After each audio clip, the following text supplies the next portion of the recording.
మిత్రులారా, రైతులకి 2 లక్షల రూపాయల రుణమాఫీ అనంటే ఒక్కసారి ఊహించండి.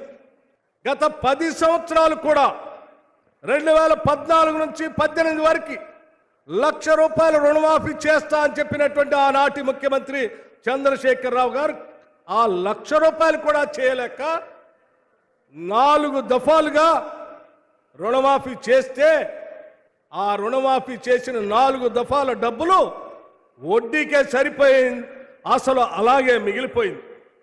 2018 నుంచి 2023 వరకు మళ్ళీ 1 లక్ష రూపాయలు చేస్తారని చెప్పిన ఆ పెద్ద మనిషి 5 సంవత్సరాలు పూర్తయినా కానీ చేయలేక చివరి రోజుల్లో ఎన్నికల కంటే ముందు కొద్దిగా అరకొరగా మొదలుపెట్టి చేతులు దులుపుకొని వెళ్ళిపోయాడు. అంటే 10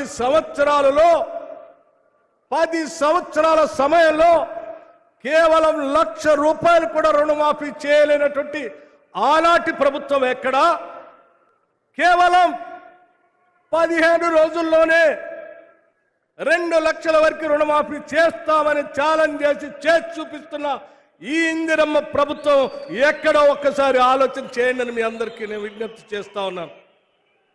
ఇది మా ప్రభుత్వం యొక్క సంకల్పం, మా అందరి ఆలోచన.